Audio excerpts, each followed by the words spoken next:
Good morning, everybody. Thank you for joining this morning, and I apologize in advance. I am fighting a cold, so I will hopefully not be coughing through this presentation. I think I have it under control this morning so far. So just to give you a little bit of background on the research behind this presentation, Zeldis research typically does custom market research for our clients. We do focus on the insurance and financial services industries, but most of our research, is owned by specific clients who contract us. But once a year, we do our own proprietary research on an issue that we think is important, usually in the insurance and financial services space. And this year, we decided to focus on millennials from a B2B perspective. So I'm sure many of you over the last, several years, there's been a general focus on millennials in terms of consumer targeting. I mean, you see them everywhere, right? There's just article after article and study after study about who are these folks and, what they mean and how they're spending and how to reach them. Really that's because millennials have become the largest, they've surpassed baby boomers as the largest part of the population. And that is why they've been such a focus, right? Because they're growing, and in the workforce in particular, they're becoming the largest part of the workforce. So while a lot of the focus on millennials has been from a consumer perspective, we felt it might be interesting to kind of look at the perspective of a millennial professional. Because of our industry focus, we decided to look at, financial services professionals and small business owners. One thing we've heard consistently from older professionals is sort of a pretty negative view of millennials in the workplace. I have a clip here from some research we did for a client last year who was kind enough to let us use it in this presentation. But just to give you a listen to kind of what an older professional, I think this particular individual is an insurance agent, and she's a Gen Xer, and kind of her view on millennials in her work environment. They just want to be given the money. They don't really want to work for it. They would rather just sit there and talk on their cell phones or text the whole time they're supposed to be working. So you get a sense that the millennials are not seen very positively in the workplace. And, there's a lot of kind of, I would call them stereotypes about millennials and them, being lazy and not wanting to work hard and feeling entitled. And, as that individual said, kind of focused on their phones and texting and not paying attention to things. And so we wanted to kind of counter that and get some real information behind what does the millennial professional look like in this space. So what we did, I want to preface this importantly, that this was qualitative research. So this is not quantitative. Obviously, as you all know, with qualitative research, it's a smaller number. It's a more in-depth kind of view, but it's not projectable to the universe. There's not actually an official definition of millennial in terms of the age range. We use the Pew definition because we feel like that they're pretty established in this space. They've done a lot of research, across the generations. So that's the definition we use, which is millennials between the ages of 19 and 35. And millennials are between 19 and 35. What we did were 24 one-hour telephone in-depth interviews. We did 8 with small business owners, and then 16 with financial professionals. 8 of those were insurance agents, and 8 were financial advisors. So that was our focus for this research. And we did a mix of webcam and phone-only interviews. So you'll see as I go through that, we'll have some video clips and some audio clips and just some quotes if the audio wasn't great. So what did our population that we spoke to look like? Again, there's kind of 8 in each of these buckets. For the small business owners, average age of 32. Obviously, you've probably heard the term leading and trailing millennials. in terms of breaking that into two buckets. Most of these were leading millennials because just by the nature of them being professionals, they tended to be on the older side of the age range. In this case, we talked to small business owners, kind of split between under 10 employees, 11 to 25, and 26 to 49. A variety of industries were represented. On average, they owned their business for 6.5 years, and we had a mix of gender and geography. For the agents, similar, a little bit younger, average age of about 30. All the agents we spoke to sell personal and commercial insurance lines, but most actually also sold life, health, and disability, and some group benefits as well. We had a mix of principals, producers, and CSRs. Similarly, they'd been in the business for about 6 years, and a similar mix of gender and geography. All of the agents we spoke with were independent agents. None of them were. Some of them had been captive in the past. They'd worked as a captive agent, but all of them were currently independent agents. And for the financial advisors we spoke with, similar age, 31 on average. Most of them sold a variety of investment products, annuities, life, mutual funds, retirement plans, mix of channel by design. They'd been in the business a little bit longer, closer to 10 years. And again, we had a mix of gender and geography. We also had, it shows here we had 2 RIA advisors. There were more that were licensed as RIA but weren't working as RIAs.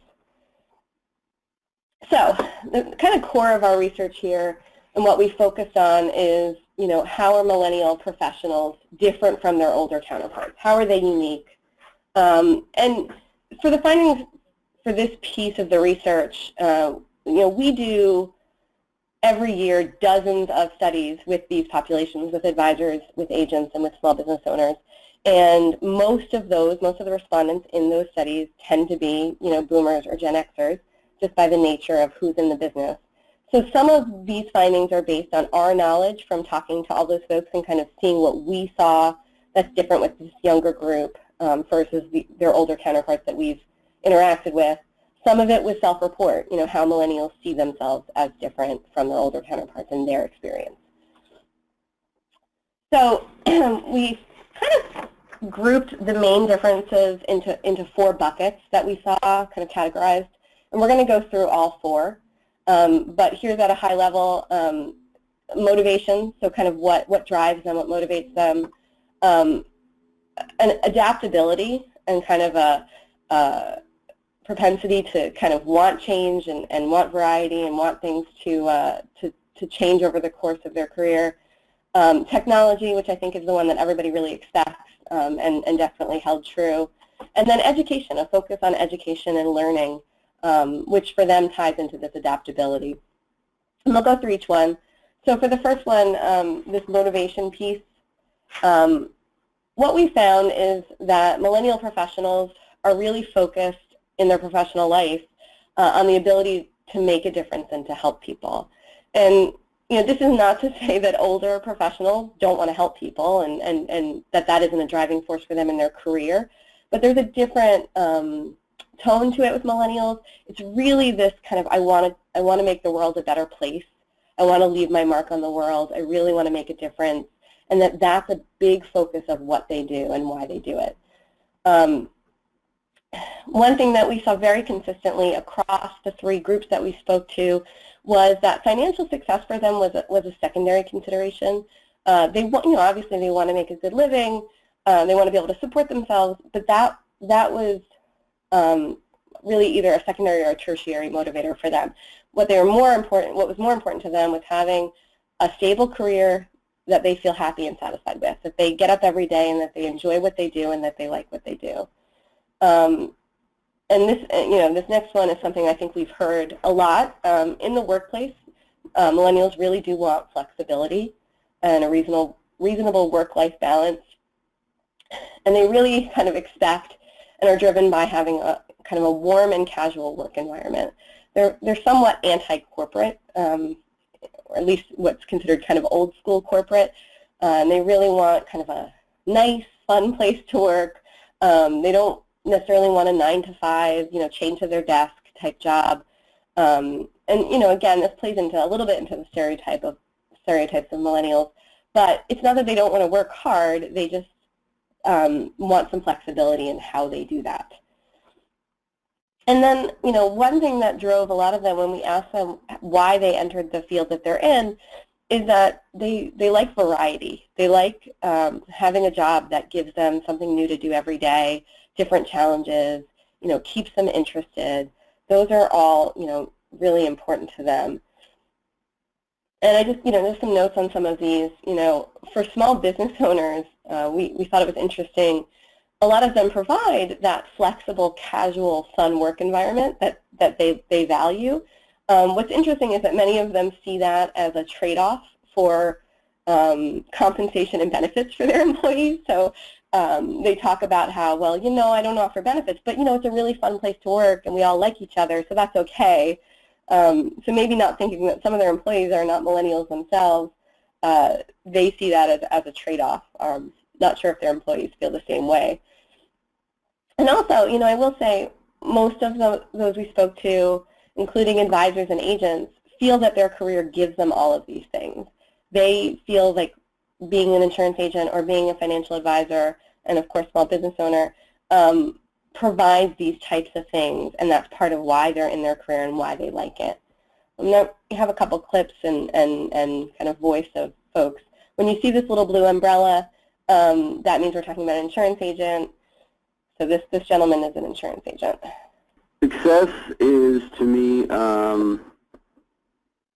it's being able to do what you want to do, what you love to do, and make an impact in society and in your community and make the world a better place, I guess. I don't look at success as kind of a dollar figure or anything like that. To me, it's more, having the lifestyle you want, but also being able to have the ability to make an impact and do good things in the world and in the community and for our employees and everything that goes into that. But you could hear from that agent's perspective kind of a variety of these things that he was speaking to in terms of what he sees as having a successful career. This is a quote from a financial advisor. When you see this little hand with the money, that's a financial advisor. This particular financial advisor is really interesting because she focused on socially conscious investing. That was her specialty, and she really, not all of her clients did that, but those who wanted that came to her. It was something she looked for in providers, that they provided socially conscious investing. This was something that she started in business school and really drove her and drives her in her business today. She feels like it is, that those investments perform very well and she does well for her clients financially, but she likes the idea of using this socially conscious investing to help people as well. And finally, we have a clip here from a small business owner, and you see this little green symbol here of the person at the desk. That's a small business owner. I really wanted the freedom of not having to work for someone else. I never really, it's not like it was like a long-time goal of mine that I wanted to own my own business. It was just, I knew I wasn't happy doing what I was doing before. I know there wasn't the freedom, and I didn't see any long-term potential there. So when presented with the chance to kind of work for myself and to, it was more so, I understood that this opportunity would allow me to create jobs for other people. And when I saw that, I was like, yeah, I definitely want to do something in which I can obviously, make a living and create jobs for other people, as well as be like a positive force in the community, especially in Brooklyn, because there's a lot of restaurants in Brooklyn, but there's not any, as far as I know, that doing exactly what we're trying to do, which is we're more than just, food. We're also focused on building the community and doing all these community service events and allowing the restaurant to be a force for good in our neighborhood. Nice. Okay, cool. So you can see there that she owned a restaurant, but it was really about making a difference in her community and giving back. So turning to another difference that we saw in millennials, this kind of idea of adaptability, flexibility, welcoming change. Millennials really see themselves as not only ready for change and willing to change, but really eager for it. It feeds into this desire for variety and wanting something different and wanting challenges, they welcome change. And that's something we often do not hear from their older counterparts. We often hear the opposite, right? When there's a new trend in the industry or something different that's happening, a lot of those older folks are reluctant or hesitant or don't like it and don't want to do it. Millennials are really the opposite, and we saw that in a couple different ways. Some of them actually mentioned this sort of adapt or die mentality. They see their industries, especially agents and advisors, as really changing and constantly changing, and they feel like if you don't kind of get on that bandwagon, you're going to get left behind. And so that's something that they really embrace. It can mean a lot of different things depending on who we're talking to. It could mean getting new licenses, selling new products, licensing, different licensing, selling new products. For some of the business owners, it means, I'm going to sell this business and I'm going to start a new business because now I'm done with this one and I want something different. And we heard that from a couple folks. For advisors, and we're going to talk a little bit about this later, many of them are, contrary to what we've heard from a lot of older advisors, they're embracing the new DOL, the Department of Labor fiduciary ruling. They love it. They think it's great. Yep, this is, a lot of them also embrace kind of a fee-based compensation, so they've already been doing that. They've already been kind of acting as a fiduciary and acting in their client's best interest, feeding into that, wanting to help people. So we see a very different attitude to kind of this big change in the industry. They're also more likely, some of you may have heard of robo-advising, right, and these companies like Betterment that do this robo-advising, which we hear just terrible things about from older advisors. They hate it. They think it's terrible. They think it's hurting people. Younger advisors were much more open to it and saw a place for it. Even if they're not doing it, and none of the folks we spoke to were, they see it as there's a possibility for it and something we need to think about. So let's listen. This is an insurance agent talking about this idea. Learning. Every day is something new, 10 years of experience, and it is still a challenge. Every day, today even, I had 3 or 4 different challenges. You get to speak about your knowledge with your coworkers and learn together to try and grasp the industry and all the changes. And because we're an agency, we've always 4 main companies, and we have brokerages on top of that, so we service, 100-some companies. So everything is continually new. Every time you get a new email, it's new product, new understanding, new laws that go into it. Mm-hmm. And it's just an ever-growing monster, and you can't master it, which is what makes it beautiful. I think that quote is really kind of the perfect way, right? She says, it's a monster, you can't master it, and that's what makes it beautiful. I mean, that's a very different attitude than we hear from older professionals. And here's a clip from a financial advisor who actually also is a small business owner. Because millennials are the future, and whether or not the old guard can accept it, the ones who are coming up now like the instant gratification of social media rather than the long-term sort of thinking of putting money away every year or matching, their 401k contributions by their companies. So I do think it's sort of an adapt or die sort of prospect, and I do. So in that case, he was speaking about, this robo-advising and that it's something that, advisors are going to have to accept because it may play a role, especially with younger investors. The next piece is technology, and again, I think this is the one that people really expect with millennials, that they're tech savvy. They're definitely much more eager and willing to use the new technology in all aspects of their business. Many of them mention being the go-to person in their company or their firm when it comes to technology. Many use social networking and digital marketing and see this as really, really important. A couple of advisors do mention if they're work for a wirehouse, for example, that they can't do that, but they express frustration in that because they think it's important and they think it's necessary and they feel really restricted. But everyone else we spoke to really, took hold of this and think it's important. Many do communicate with their clients or customers through text, email, through a website. But contrary to maybe what the old guard thinks of them, they really do what their client wants. So if they have an older client, they're still doing in-person meetings or talking to them over the phone. They're really just doing this, with their customers who are comfortable with this, but they're comfortable with it, and they don't think that there's anything wrong with it. And technology is something they value when it comes to carriers or providers that they work with. So they're looking for that. They're looking for the companies they work for to have excellent technology. They see it as kind of a cost of entry thing. Let's look at, this is an insurance agent talking about this topic. Yeah, I do. I see that some people that are older, they have a harder time with figuring out that kind of stuff. They would still rather the people come in at that point too. It's just that older generation is just not as technological driven as we are. They didn't grow up with it, so to them it's normal for them to come in and talk or have a phone call. But the younger agents now are just like, okay, yeah, we'll shoot you an email, we'll text you, we'll send you an email to have you DocuSign this or whatever. And I think that there is kind of a little bit of a gap for the older generation versus the younger generation on the technology side of things.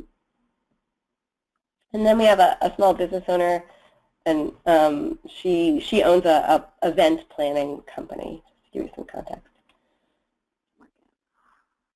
We use Snapchat. We use Instagram. I love Instagram. We use Twitter. We use Facebook. We're not heavy on Facebook just because we don't see any return on Facebook, and plus the engagement is really, really low just because of all the parameters Facebook has put up on business pages. So how do we use social media? We use it, we show people behind the scenes things. We show them setting up. We show how the event looks before and how it looks after. We do time-lapse videos. We do a combination of things on our social media platforms. And now that Snapchat is here in Insta Stories, that's new. A lot of people are engaging with the videos because now people are actually able to see what we do. That was interesting. I had never even heard of Insta Stories. So she was really, taking advantage of social media. Another thing I found interesting about this particular business owner, her company they just got a website. They didn't even have a website. From her point of view, that was old school, right? She didn't think she'd get traffic from a website. She gets more traffic from all the social media hits, and that's where people can contact her. So, the thought that a website is kind of, old school at this point is really interesting from a millennial perspective. And the last thing, we kind of saw as a big focus for millennials is education and the importance of education for them. This feeds what we talked about before about the need for variety and change, and for them, learning about new things kind of feeds that for them.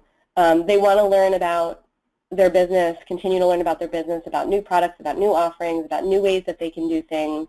They're really eager. You talk to a lot of older professionals, agents or advisors who have to do continuing education, and for them, it's somewhat of a burden, right? It's something they have to do. Millennials really thrive on that. They really like it and enjoy it. Some mention that this, need to feel educated and informed and learning what's new constantly really keeps them more current in their field, and in some cases can counter their lack of experience. When they talk about, well, yeah, an older professional knows more, they've done more, but I'm more up on what's new and what's current, and so in some cases I may know more about what's going on. So they see it as, giving them an edge as well. Here's that same small business owner we just heard from. Like my generation, I feel like we're always willing to share. Like I have a group of entrepreneurs. For instance, we have work parties. We all have different backgrounds. We're all in different industries, and we just talk about. We usually have a topic, and to help our business to help our businesses and to help us brainstorm. And I feel like that is very helpful because we're constantly adding value to one another. I don't see that with the older generation of entrepreneurs. It's very hard for, because I've reached out to a lot of older entrepreneurs and they were not receptive. And those younger young entrepreneurs, we're just willing to help. We're eager to learn. We love to ask questions. We're extremely inquisitive, and we just want to know how to do certain things. And that was really common with the small business owners, that they used kind of networking and or mentoring to learn about how to run a business. And that was really important to them. So, some like this individual, were part of groups of young entrepreneurs. Another one mentioned an organization or a company called WeWork, W-E and then work, which is a company that offers services to entrepreneurs. It offers them, rental space and shared services, in major cities, and it ends up becoming sort of an incubator for young entrepreneurs. They all get together and they learn from one another and they network with one another, and that's a big way that small business owners really learn. They have their industry and they are passionate about that and they know about that, but they need a lot of help with how to run a business and all the ins and outs of how to run a business, and that's what that networking gives them, and that's kind of how they educate themselves. And this is a financial advisor. I think it helps that I just finished my CFP. Everything is very fresh, and so I'm finding I know all the current contributions, the future contributions, the income limitations, and so I'm able to answer complexities a whole lot quicker than most, I think. So that kind of spoke to, she was talking about the fact that she's just getting all of this information makes her a little more current than her older colleagues at being able to kind of know what's going on currently and all the regulations and everything that's important right now. And I will say advisors do talk about, in terms of their education, they do rely on wholesalers a lot for that, to learn what's new, what products are new, what's new in the marketplace, and so where they have really good wholesaler relationships, that's a big piece of their education for them. Both agents and advisors that we spoke to felt like their agency or their firm really supports them in continuing education. So there wasn't a sense that their firm was reluctant to help them. They felt like they were getting the support they need. They were getting time off. They were getting things paid for, courses paid for, so that that was something that they appreciated. So, in terms of what does this mean, what are the implications for carriers or for financial providers, from these four things? Obviously, in terms of motivations, talking about the fact that these careers provide the things that millennials really want is a great way to recruit. I know, the insurance industry in particular, has a harder time recruiting young people into the industry, and I think, communicating that the industry provides variety and flexibility and the ability to help people, because all of the agents we spoke to felt that way, is a way to get people into the industry, that they may not realize that. Talking to young small business owners about ways that you can make their job easier, save them time and stress, help them with some of those aspects of running a business that they really don't feel comfortable with, in terms of they can work, in their chosen industry, but knowing how to run a small business is something that they need support with. In terms of adaptability, I think, most of the folks we spoke with, most of the agents and advisors really valued carriers or providers giving them new opportunities, sharing information about new product lines, potential new licensing or certification, and letting small business owners know how your products and services can help them as they grow and change and evolve, offering, retirement plans for their employees, or, telling them how you can help them as they grow. Technology-wise, I think really having best-in-class technology is, as I mentioned, a cost of entry in terms of the providers and carriers that these folks want to work with, or the small business owners want to work with. So having really the best technology you can have in terms of servicing sites and portals, quoting platforms for insurance, really important.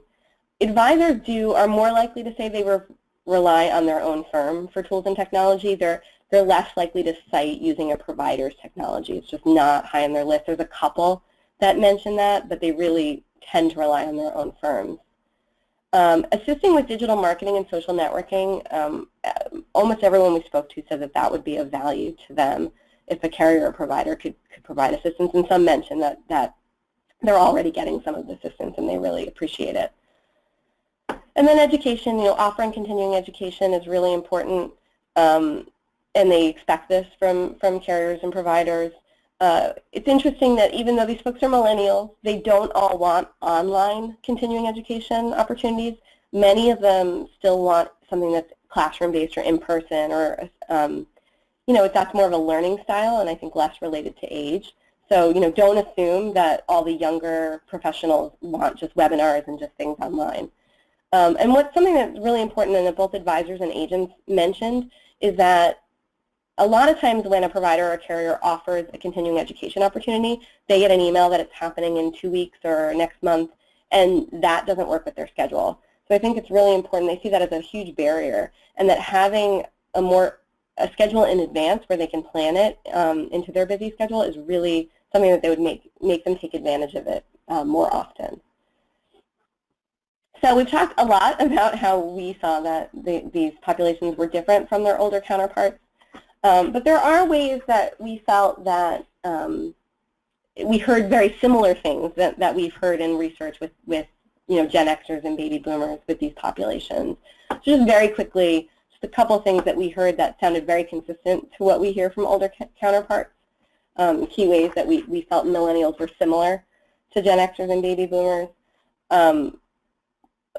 Family and friend connection. So whether it was starting a business with the small business owners, many of them had parents that owned a business, not necessarily in the same field, but just kind of growing up, knowing about starting, owning a business was a big influence.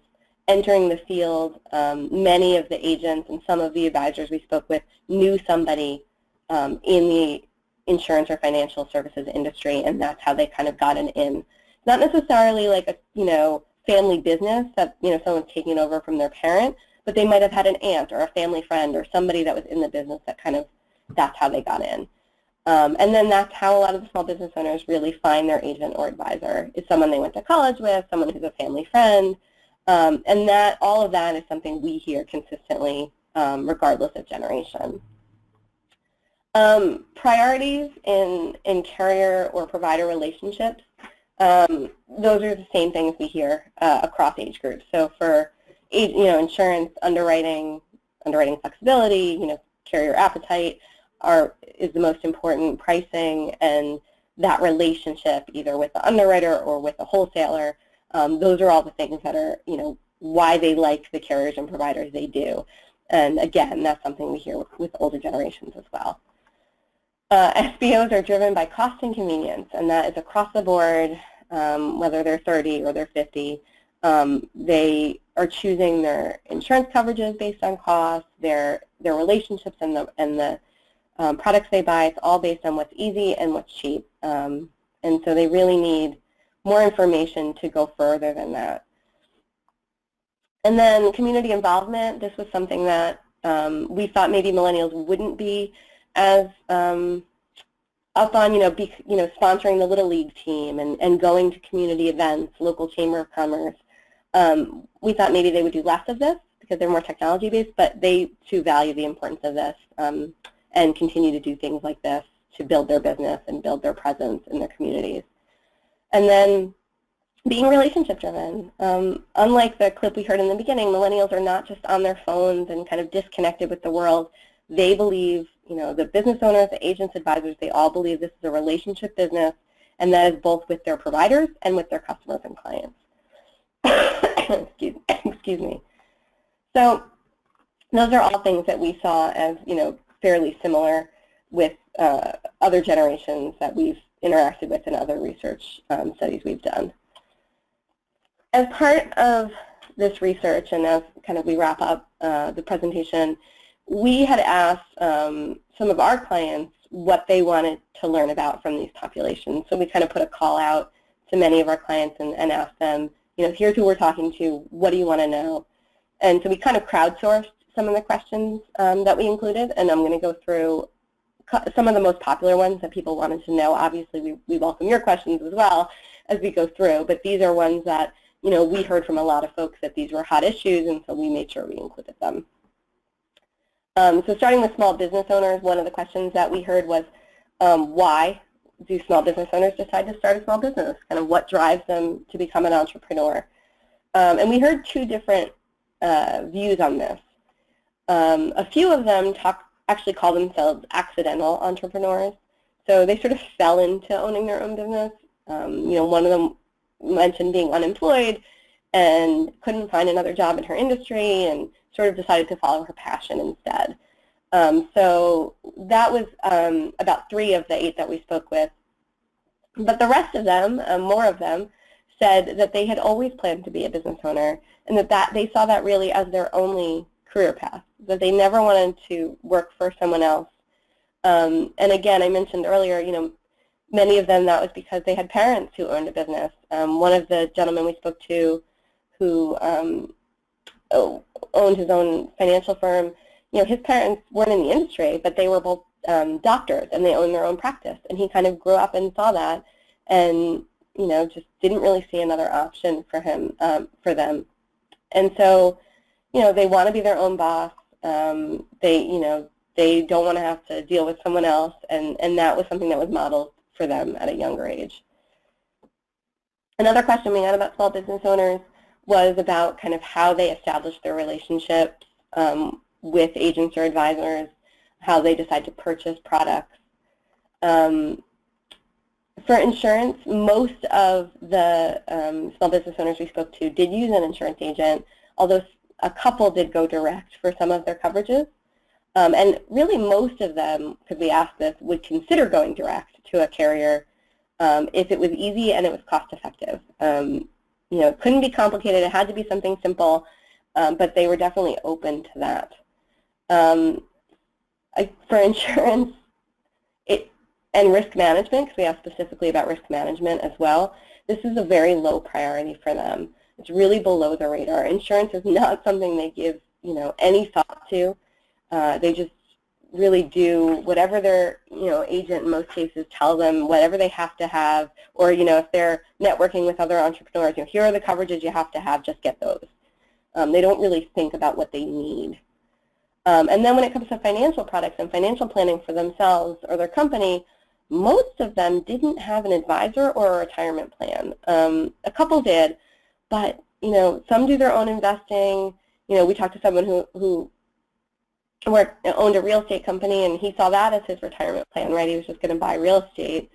Some just keep putting it off. Yeah, eventually I'm going to have to do that, but I don't have time to think about that right now. So there's a big opportunity there. I think most of them, you own a business, you have to have insurance. So most of them had insurance and most of them had an agent. But there's a huge opportunity. Quite a few of them did not have any advisor, any financial plan. And then, they just don't think about these things. I mentioned it with insurance, but they don't think about any of it. It's really, starting a business is a lot of work, and it requires a lot of energy and a lot of focus, and it doesn't leave a lot of time to think about other things like, finding an advisor, an agent, or carrier, or products. Most of the time, if they have an agent and advisor, it's a friend, it's someone who happened by or that they knew from college. They're really driven by price. They don't consider the coverages they might need. For example, none of the business owners we spoke to had thought about cyber exposure or data breach coverage, even though most of them have those exposures.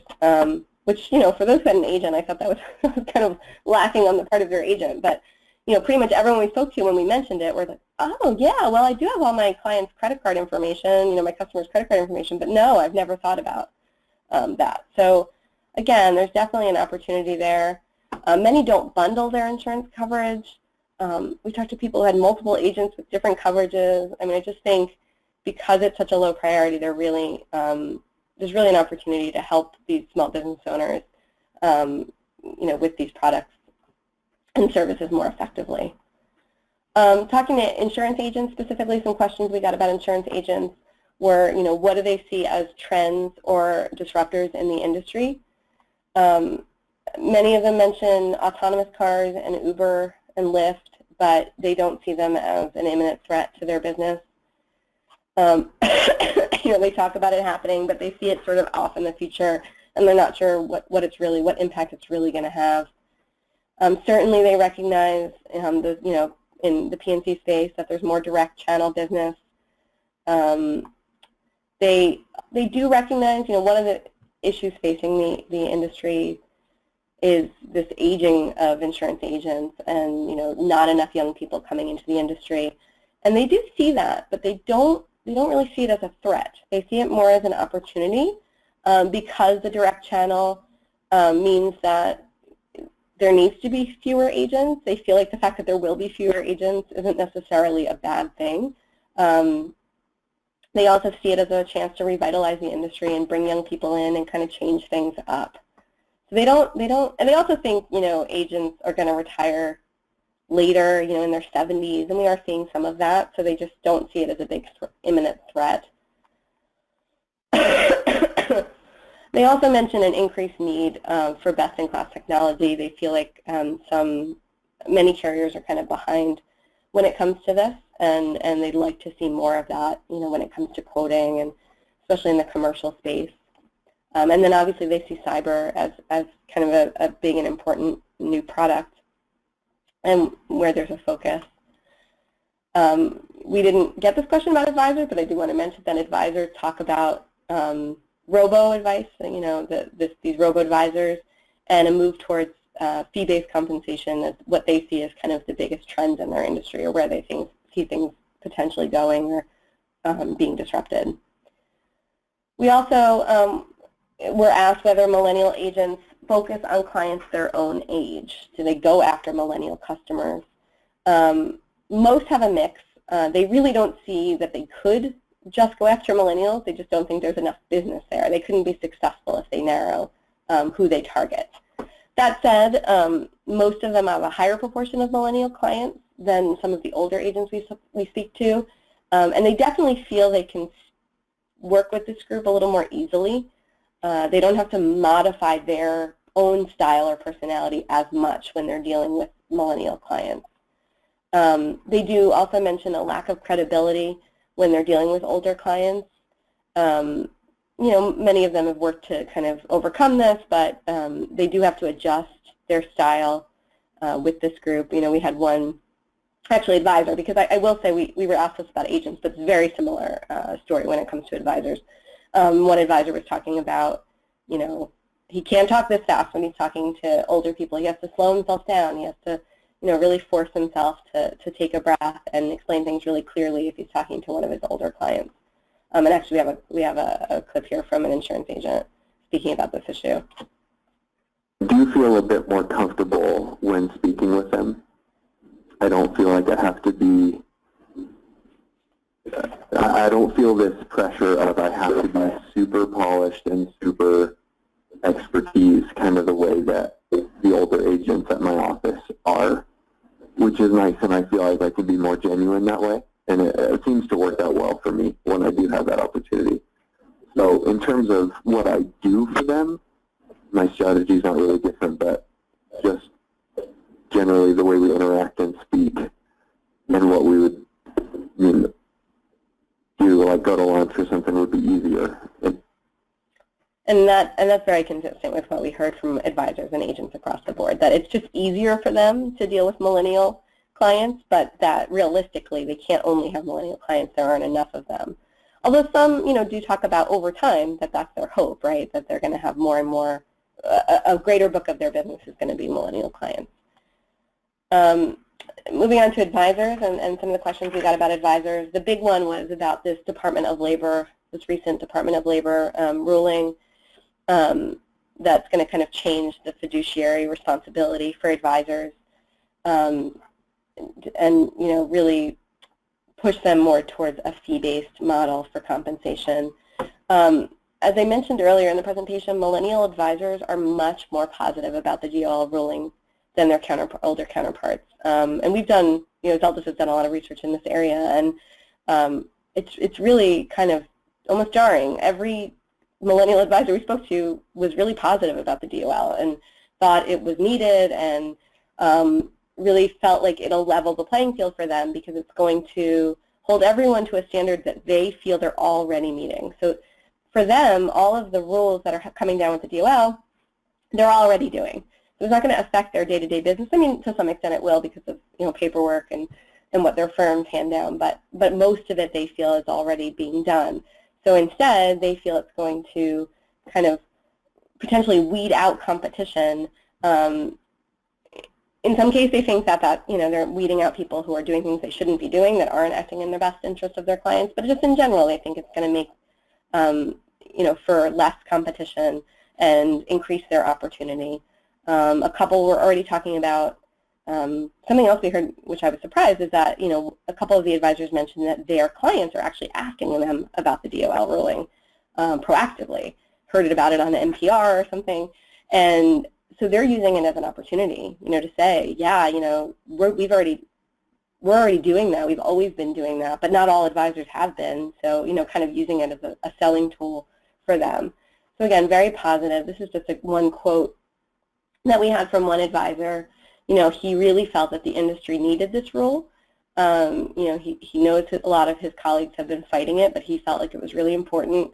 He feels like there's bad apples that are giving other advisors a bad name, making it harder to work with their clients. So he's always, again, been moving in the direction of fee-based. Some of the advisors we spoke to, the young advisors, have always only been fee-based. Others, have been moving in that direction. So he sees it as a real positive. He thinks it'll help him with his business, help him continue to work in the best interest of his clients, and that it'll be a win-win for everyone. And that was, very similar to what we heard across the board. And then finally, one of the things we were asked about advisors is, do they see themselves more as, financial product salespeople or as financial planners? And again, and this kind of goes with the DOL finding, they really are financial planners. They see themselves as financial planners. That was always their plan, kind of a holistic view of the client and, all aspects of the client's financial plan. And so that fits in for them in terms of the DOL. Interestingly, two of the advisors we spoke with who were now independent or working for a regional broker-dealer had been at a wirehouse, and they felt that those are the salespeople. The people who work in the wirehouse are the ones who are sales-based, and that's why they got away from that. I should mention we also talked to wirehouse advisors, and they did not feel that way. They felt that they also were planners, and that they weren't just pushing products. But you can see two quotes here. These are from the two advisors that had moved away from the wirehouses, kind of speaking to that, feeling like they were managing money for people. We don't even know what the goal is for the money. The other gentleman said that he found, it was all about the numbers. It was about selling products. He mentioned something that they kind of, an expression they had, if you could fog a spoon, then you can become a client. They didn't really care about the people. They cared about just selling the products. So again, that is kind of anathema to how millennials feel, right? They want to make a difference. They want to help people. So this idea of just, sell is just not something that holds with them at all. So those were the main questions we had crowdsourced. And that's kind of the core of the presentation. I mean, there's a lot more data here. There's a lot more really interesting things that we heard from these folks. We couldn't put it all in here. Happy to have additional conversations with people or do, kind of customized conversations based on what's important to you and your company.